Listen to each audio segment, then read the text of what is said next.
Wowza. Hey guys, how's it going? Hope you're doing well. We finally got some snow.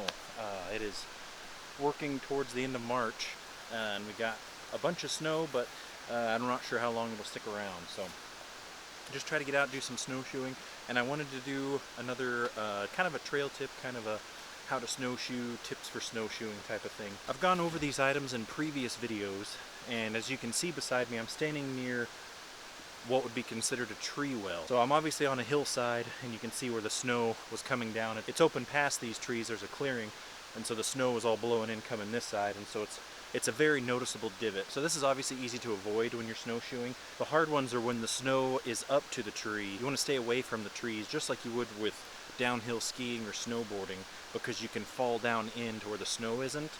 And then you can, some of them, depending on what elevation you're at, it can be deep to where you would need help getting out from another person. So this is just one of the things that I wanted to take on this video to show.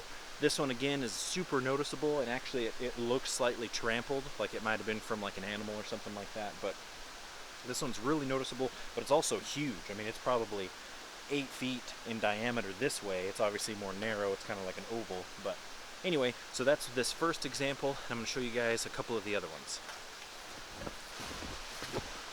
Alright, so it's not this deep obviously everywhere. This is just an example. There's nothing overhead really. So obviously there's like a rock or a stump underneath this. So you don't want to take a chance. I'm putting all my weight on one side just to kind of dig it out and see, but you never want to take a chance and step there, because one, if it's a down tree, your snowshoe could actually roll or slide off the side, and obviously you can hurt your leg or your ankle. But then if it's like a rock, it's the same thing with the tree well, where if you miss the rock, you might step where it's soft beside it and sink down. A lot of my snowshoe tips may be considered common sense, and I understand that. This is more for people that find it either interesting or that have never gone before, just kind of things that you would come across. So it's just something you'd want to watch out for. Now let me show you a couple more items. So behind me and beside me is a fairly large clearing, really small new growth trees over there down by the creek, and it's fairly flat. There are some ups and downs just because of the natural way that snow falls and blows around, but there's not any noticeable big trees to where there'd be like a tree well. But even like this little sapling beside me, you could always step. I'm almost knee deep here, and my foot's and snowshoe is definitely not on the ground. So even small ones, there's one right over here behind me to my left, even small ones can have that same effect that can almost pull your snowshoe in. And the same with like a dead tree to my left, but there's a broken off tree, maybe 9-10 feet tall or whatever, and it looks like it's snapped. So somewhere underneath all this snow obviously would be the top of that tree. So you can usually see ridges in the snow. Usually that's a down tree, a log, or several down trees. And so that's just other stuff you want to watch for, because even though there's no branches on this one, and the snow technically would have gone around the tree, it can still have that well effect. Let me show you one more tip before we end this one. So I don't know how well it'll show up on camera, but I'm right up against what looks like a ridge, and then there's a fairly deep divot, and then there's another ridge of snow right over there. I'm right next to, just off camera, is that broken tree that I was talking about prior. So more than likely, it had fallen and it's here underneath the snow. So you always want to be cautious. Take your time. If you don't have to go over it, then obviously don't. I'm just using this as an example. So it's getting fairly firm. I'm not sinking at all, so I believe that there is the tree underneath it. So the next step will be fairly deep.